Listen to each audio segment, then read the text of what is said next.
Foremost, I'd like to give all honor, praise, and glory to our Heavenly Father, Yahweh. Also, the true holy beside the King of Kings, royalty himself, Yahweh Shah, Amashiach. Also, the Final Father, true Fighter, One West. This is Fallen Kings, coming back at you yet with another lesson. Of course, before I go farther in this lesson 10-2, the lost sheep of the house of Israel, which consists of the so-called African American blacks, so-called Latinos, and so-called Native American Indian descent, and also the also the descendants of the West Indies.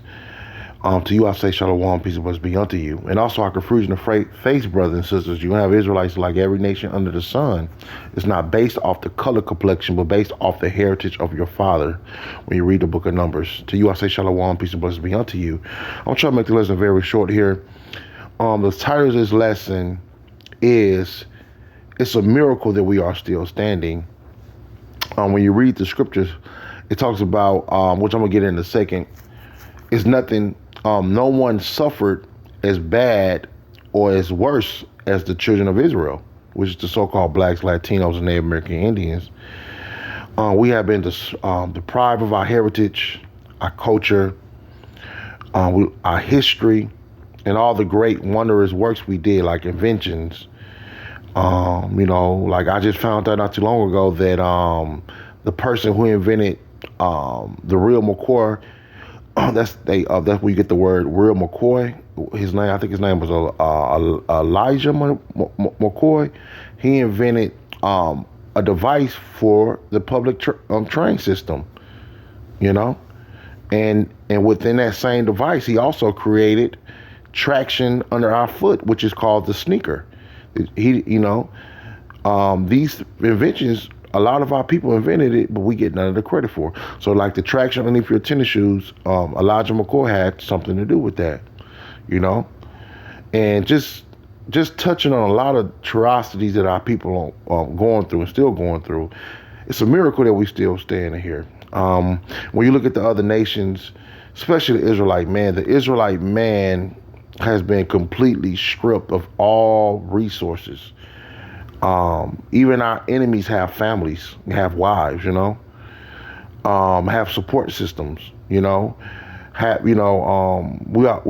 definitely, deprived of all of this. And it's just a miracle that we are still standing. Let me get a scripture real quick. This is the book of Daniel, chapter 9, verse 12.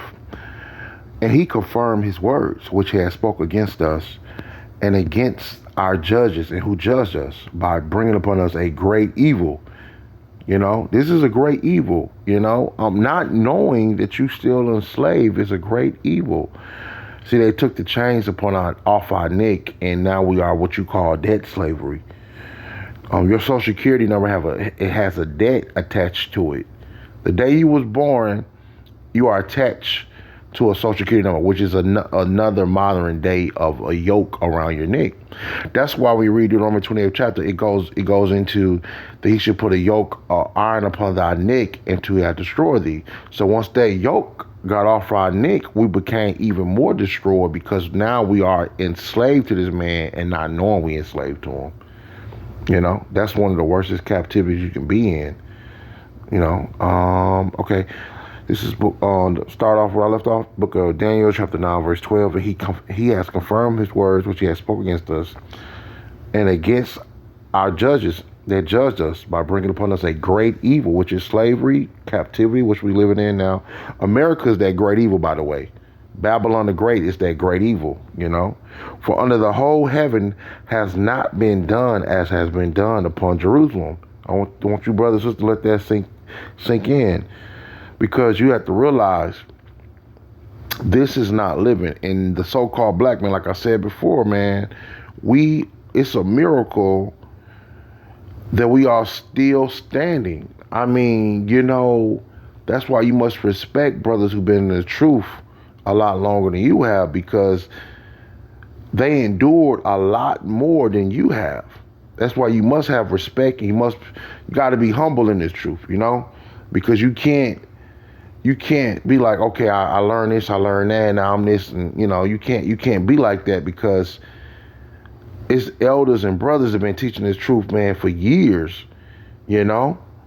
however they teach it, whether it be on the highways, byways, doing sit down classes, You must respect them because the black man, and not just the black man, the so-called Latino man, Native American Indian man as well, we are the most oppressed here. You know, I'm not saying that our women are not, is not oppressed. I'm not saying that. But a lot of this westernized culture, this feminist culture we live in cater towards the woman mainly. And a lot of our women is not with us, Well, mainly the southern tribes, mainly, So yeah, so it's just a miracle that we are still standing. I'm gonna get another precept here. I'm gonna read Revelations chapter 2, verse 9. He said, I know thy works and tribulations. Tribulations is things that we go through. Another form of tribulation would be oppressed under this wicked society and being traumatized from the after effect of slavery. And being that's just one tribulation out of many. Your woman not with you. That's another tribulation. What's another one? Your sickness and your health, the things we battle with on a daily basis, whether it be mentally or whatever, These are tribulations that we face here in this Babylon the Great, in our captivity. And I know thy works and tribulation and poverty. Now you can have money and be wealthy, but your mental state from being impoverished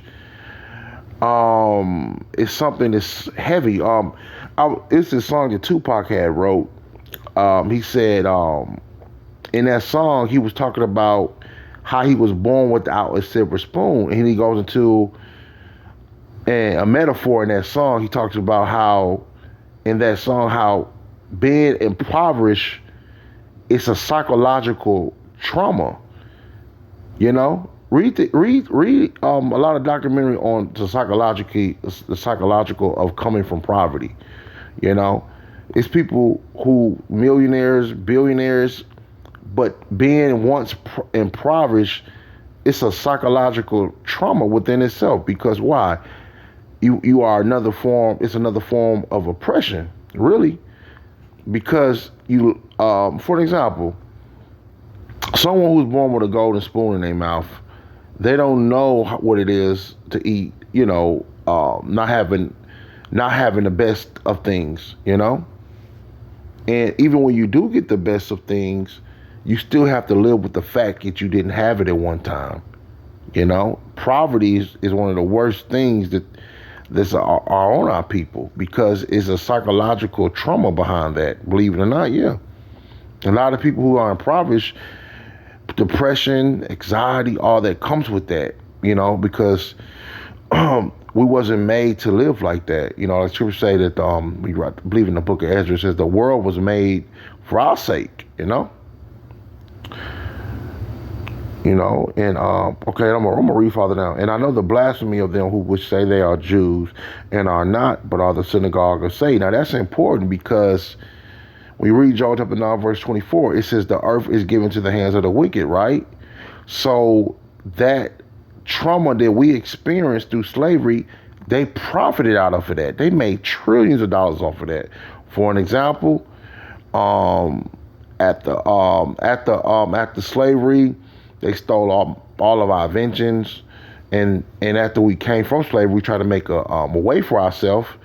And what they do, they burnt the land up, like the Black Wall Street. They burnt that society up, and then not only do they burn the society up and get rid of it and destroy that neighborhood or that community, they come right back behind it and take over that land and recoup all the resources, And this is history, man. I'm not making none of this stuff up. You can read it. All these things I'm telling you are factual. So it's just a miracle that we are still standing. It's a miracle that we are still standing. I was just thinking about that today. It's like, man, the psychological trauma, of coming from this. We never had therapy from coming from slavery. We never had resources for us coming from slavery. It's a miracle that we are still standing. It's a miracle that we still standing. We still pushing. And like I say, even our enemies have families. Believe it or not, a lot of our enemies have wives and family. You got a lot of brothers out there who don't have no support at all. You know what I mean? So it's like here in the West, we have been the so-called Black Latinos and Native American Indian man and the Confucian Face brothers. We have been completely just wiped away of our complete heritage, and wiped away from living life, And one of the heaviest scriptures I like to read in the New Testament, he said, the King of Kings, he mentioned, he said, I come that you might have life more abundantly, because he know under these conditions we are not living. This is not living, man. Paying bills is not living. Struggling to survive is not living. And even if you do rich, let me correct myself. Even if you are rich and you do make a lot of money, you still classify as a third class citizen in this society. Yep. So I just want to touch on that real quick. It's just a miracle and a blessing that we are still, that we are still pushing. Just unbelievable that we are still standing, And with that, I want to give all honor, praise, and glory to our Heavenly Father, Yahweh, author, true Holy King of Kings, royalty himself, Yahweh Shah, Amashiach. Also, the final five, 241 West. This Fallen Kings coming right back at you. Yep, another lesson. Shalom, peace and blessings, and hopeful luck out there. Shalom, Israel. Peace and blessings, and shalom.